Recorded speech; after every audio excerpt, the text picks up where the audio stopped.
E aí galera, tudo bem com vocês?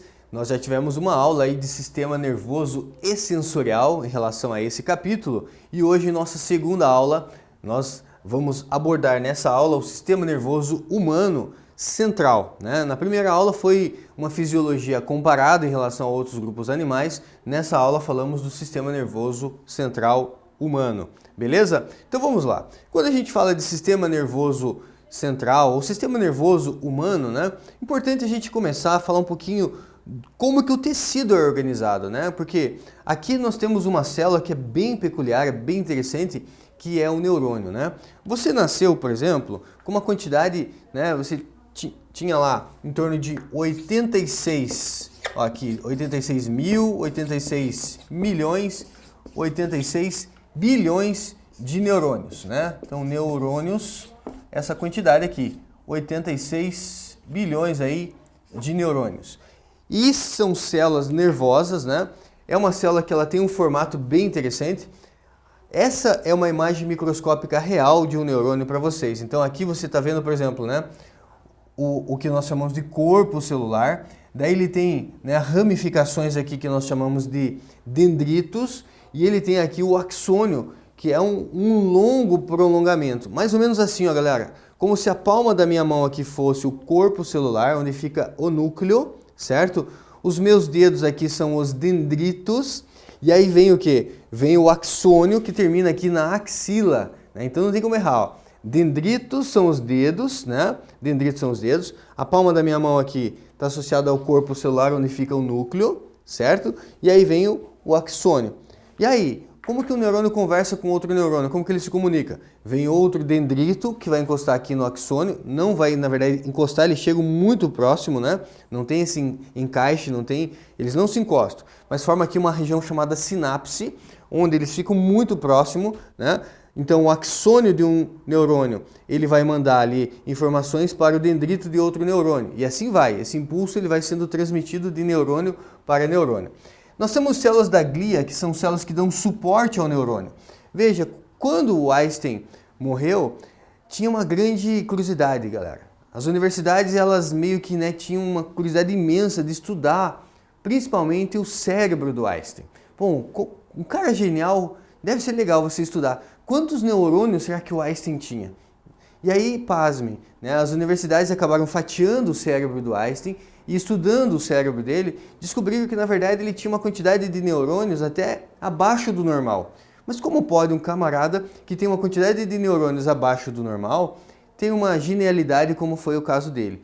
Na verdade, eles descobriram o quê? Descobriram que ele não tinha uma quantidade significativa de neurônios em relação a uma pessoa normal, mas ele tinha células da glia, e essas células da glia são células que dão suporte. Ele tinha uma quantidade de células da glia superior ao normal, né? Superior ao normal. Então, às vezes, não é só o neurônio.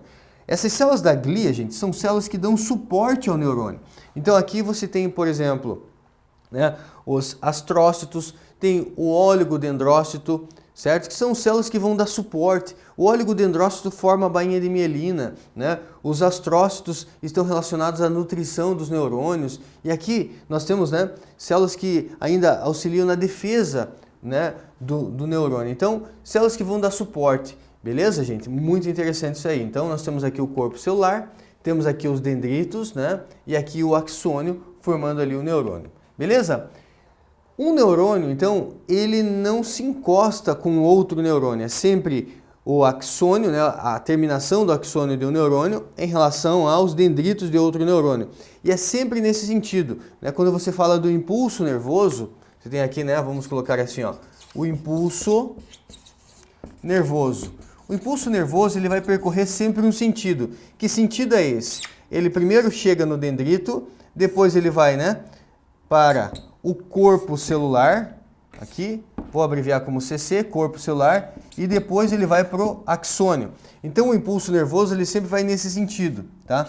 Sentido, ele chega no dendrito, ele passa pelo corpo celular e ele vai para o axônio. E daí depois vem outro dendrito, corpo celular, axônio, dendrito, corpo celular, axônio, ó. Dendrito, corpo celular, axônio, dendrito, corpo celular, axônio, e assim vai, né? Agora, temos uma sinapse elétrica, né? Aqui você vai ter uma região muscular, então para eu poder mover o meu músculo, né? O sistema nervoso central em relação ao músculo estriado esquelético, nós temos esse controle, é voluntário. Então eu dou comando para contrair meu bíceps, eu consigo contrair meu bíceps, né? Por quê? Porque você tem uma região ali, olha só, um axônio, uma região do telodendro. O que é o telodendro? Telo quer dizer final, tá, gente? Final do neurônio, ou seja, é o final do axônio, são ramificações ali do axônio que vão formar ali o que? Uma sinapse muscular, uma sinapse elétrica, né? Vendo em mais detalhe, aqui você vê o sarcolema. O que é um sarcolema? É a membrana plasmática do músculo, certo? E aqui você está vendo então o que? Uma região aqui do telodendro, que vai ser responsável em liberar aqui algumas substâncias que vão estimular ali o processo de contração. Veja, né? Aqui na célula muscular você tem aqui mitocôndrias, né? Membrana pós-sináptica é a membrana que vai receber esse estímulo, né? Então eu quero contrair, vai ter a liberação ali de uma substância química que a gente já vai ver na sequência, né? Você pode ter a liberação ali, por exemplo, de acetilcolina, que vai garantir o quê? Esse processo de contração. Então essas vesículas, elas liberam ali mediadores químicos que podem estar relacionados a algum tipo, né, de, por exemplo, contração, no caso da acetilcolina. Então a acetilcolina no músculo, ela age ali, né, principalmente no processo de contração no músculo estriado esquelético. Aqui uma sinapse química, né? Então entre um neurônio pré-sináptico e um neurônio pós-sináptico, nós temos aqui o telodendro, que é o final, né, do axônio, e nós temos aqui o dendrito de outro neurônio. Então o que vai acontecer aqui é a liberação nesse sentido, né, gente? Olha só, sempre da terminação de um axônio de um neurônio, então chega no dendrito. Sempre chega no dendrito esse impulso, né? Vai chegar no dendrito. E é liberado aqui o que, gente? Liberado aqui neurotransmissores. Professor, o que são neurotransmissores? Vou colocar aqui alguns exemplos para vocês. Pode ter a liberação aqui de adrenalina, e a adrenalina vai preparar o teu corpo para luta ou fuga. Por isso, quando você fica ansioso, quando você fica nervoso e você vai fazer uma prova, o que acontece? Te dá um branco, né? Por que te dá um branco? Você não consegue falar, caramba, mas eu sei, eu estudei, não consigo lembrar. Por quê? Porque nesse momento de euforia, nesse momento, né, que você libera muita adrenalina no teu cérebro, você prepara o teu corpo para duas coisas. Ou para lutar, ou para fugir. Menos para fazer prova, por exemplo, né? Numa situação também relacionada, às vezes, ao sexo, né? Às vezes o cara fica muito ansioso, não tem ereção, porque o que acontece? O corpo dele, numa situação, né, de estresse, numa situação de perigo, prepara ele para quê? Para duas coisas, ou para lutar, ou para fugir. Menos, né, para fazer uma prova, menos para fazer o sexo, alguma coisa nesse sentido. Beleza? Então, o que faz daí, professor? No caso da prova, você tenta ficar calmo, respira fundo, fala, meu, eu me preparei para essa prova, né? Às vezes vai fazer o Enem, você se prepara o ano inteiro e aí chega no dia, você fica nervoso, respira fundo, pensa, meu, passei o ano inteiro estudando, não vai ser, né, agora que vai me dar um branco e eu vou perder a prova por conta de um nervosismo, né? Então tem que tentar ficar calmo para você baixar a sua descarga de adrenalina e aí você consegue aos poucos ir acessando, né, as informações. Posso liberar endorfina quando você, né, pratica algum tipo de esporte que te dá prazer, alguma coisa que você gosta de fazer, qualquer coisa. Ah, professor, eu adoro ler. Cara, então quando você está lendo, você está liberando o quê? Endorfinas. E essas endorfinas, elas dão uma sensação de prazer, né? Também auxiliam na redução da dor. Então, às vezes, né, a pessoa está com algum tipo de dor, alguma coisa, e se ela faz alguma atividade que libera endorfina, isso dá meio que uma anestesiada também na dor. Então dá uma sensação de prazer. A acetilcolina, né, quando ela é liberada aqui nessa sinapse química, ela está associada à aprendizagem, à memória. Nesse momento que você está assistindo essa videoaula, você está liberando acetilcolina, né? E ao liberar acetilcolina, você está aprendendo, você está estimulando a aprendizagem, estimulando a sua memória. Olha só que interessante. Aí temos a dopamina, que está associada ao controle de movimentos, controle do seu humor. E a serotonina, que é um neurotransmissor bem importante, também tem relação aqui muito importante com o humor, com a memória e com o sono, né? Muitas vezes, né, uma depressão leve, ela pode, olha só o cuidado, né? Ela pode estar associada com esses neurotransmissores, principalmente, tá, gente, dopamina e serotonina, que podem estar em desequilíbrio. E aí, nesse caso, é importante entrar com algum tipo de tratamento, às vezes até algum tipo de medicamento, para que possa equilibrar, né, esses mediadores químicos até que a pessoa possa voltar à normalidade. Certo? Então, professor, às vezes a minha amiga ou meu amigo lá faz um tratamento que toma um medicamento para controlar ali o que? A quantidade de serotonina. Só uma curiosidade, tá, gente? A serotonina, ela é utilizada, né, ali nos nossos neurônios para controlar então o humor, a questão, né, de sono e memória, e ela é produzida, gente, a maior parte ela é produzida no nosso intestino, no intestino grosso. Olha só que interessante, o intestino grosso, alguns cientistas até consideram como se fosse o nosso segundo cérebro, porque em torno de 70 a 90% da serotonina que é utilizada no nosso cérebro não é produzida no cérebro, é produzida no intestino grosso. Então veja, às vezes você vai, né, fazer uma consulta e aí o médico pergunta quantas vezes você está indo ao banheiro, você está evacuando, e você fala, mas o meu problema é na cabeça, eu não estou bem, eu preciso, né, de algum medicamento, alguma coisa. Às vezes ele quer saber quantas vezes você está indo ao banheiro, porque se o teu intestino está funcionando bem, significa que você está produzindo provavelmente uma quantidade interessante de serotonina. Agora, de repente, a pessoa fala assim, última vez que eu fui ao banheiro foi semana passada, né, 7 dias atrás, sei lá. Ou seja, o intestino dela não está funcionando bem, consequentemente não está produzindo quantidade suficiente de serotonina, e aí isso pode afetar o humor dela, né? Então quando a gente diz assim, fulano está enfesado, né? Enfesado, ou seja, cheio de fezes, isso mexe, né, com o humor. Beleza? Tá aí, sinapse química. O sistema nervoso central ele é dividido, né, em duas partes. Sistema nervoso central nós temos o encéfalo, que envolve ali o cérebro e outras estruturas, como o cerebelo, o bulbo, tem a parte do córtex, tem o hipotálamo, então envolve tudo isso, nós chamamos de encéfalo, e tem a medula espinhal, né? A medula espinal, que também faz parte do sistema nervoso central. E aí, nós temos o sistema nervoso periférico, que ele é dividido em autônomo e somático. O somático, associado a nervos sensitivos e nervos motores, né, tem nervos que vão perceber, por exemplo, coloco a mão aqui, está quente, né? O que eu vou fazer? Eu vou tirar. Então tem nervos sensitivos e nervos motores, tá? E o sistema nervoso autônomo, que pode ser simpático ou parasimpático. A gente vai ter uma aula para falar mais sobre cada um desses aspectos aqui, tá? Então agora só um panorama bem geral para vocês.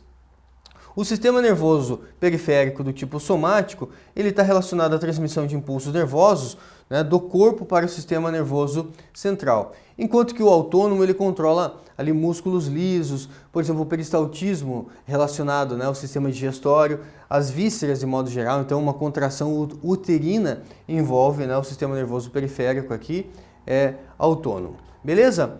Quando a gente fala de sistema nervoso central, então nós temos aqui, olha só, a parte aqui do encéfalo, e se a gente ver, aqui você vai ver, olha só, aqui está o cerebelo, né, o cerebelo, essa seria a parte da nuca, então é como se eu tivesse assim, ó, e fizesse um corte, você está vendo aqui a parte da nuca, tem uma região aqui chamada bulbo, outra região aqui chamada ponte, o hipotálamo fica nessa região aqui, e veja que eu tenho aqui uma substância branca, certo? Substância branca, tem uma massa cinzenta mais na periferia aqui, beleza? Massa cinzenta é onde fica a parte do corpo celular. O corpo celular começa com C de cinza, massa cinzenta, né? É a parte onde fica o corpo celular dos neurônios. Então o corpo celular fica na periferia e o axônio é que vai descer aqui, né? Para levar essa informação, para levar esses comandos aí para todo o corpo. Beleza? Aqui, né? Sistema nervoso central, nós temos também a parte relacionada ali à medula espinhal. Aqui também tem a substância cinzenta. Em relação, né, ao encéfalo, o que muda? A substância cinzenta aqui, gente, ela é na periferia, porque é onde fica o corpo celular.